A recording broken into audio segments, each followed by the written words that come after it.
Well, welcome once again to another Noahide Moments. In our last session, we dealt with prayer, Noahide prayer.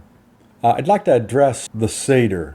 As we talked about earlier, the Siddur itself is not intended, or does it try to be, a prayer book for both Jews and Noahides. It is uniquely tailored to the concerns of the Jewish community in exile. Therefore, much of its content does not apply to Noahides. The issue, however, goes beyond non-application.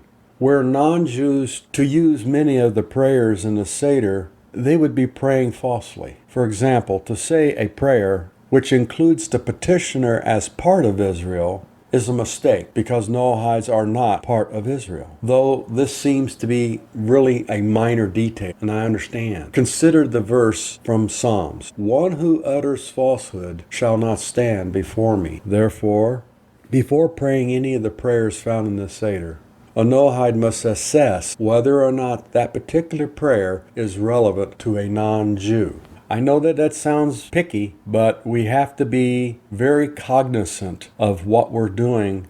Let me try to explain it this way.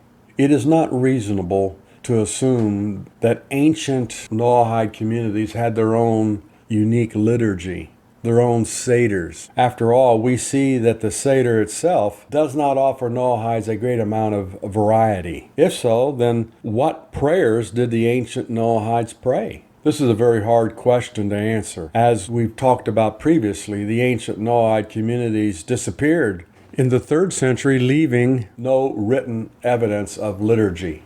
This is because most of the set prayers at that time were said from memory.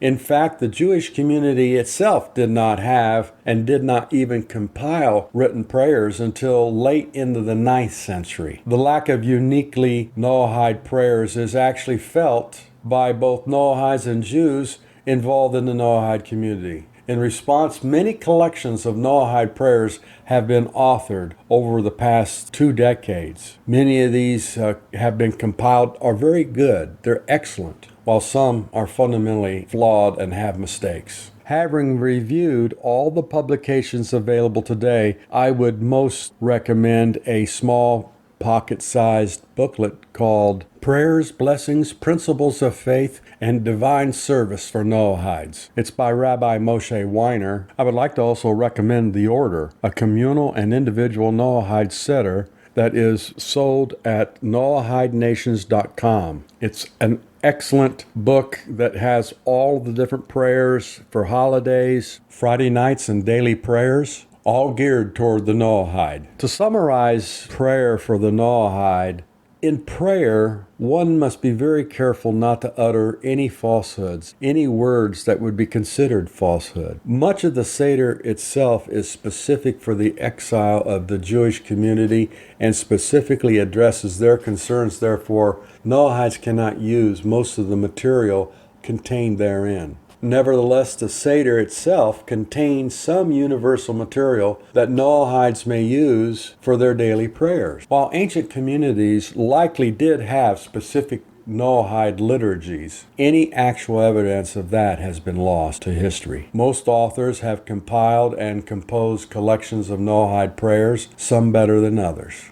But I have given you 2 excellent sources for a Siddur that you can purchase and use for your family or your personal use. When one prays, he should do so in a place and in a manner that is respectful. Also, prayer should be verbal and aloud. I hope that this helps a little bit. Remember that prayer is the acknowledgement of God's sovereignty. Hashem is sovereign over the entire universe. And as you walk through your daily life, you can see the wonders of His creation, and at that moment you can pray and thank Him for such a beautiful sky, or a beautiful evening, or a beautiful sunset, or just the feeling that you have each day talking to Him constantly. That connection is what His prayer is all about.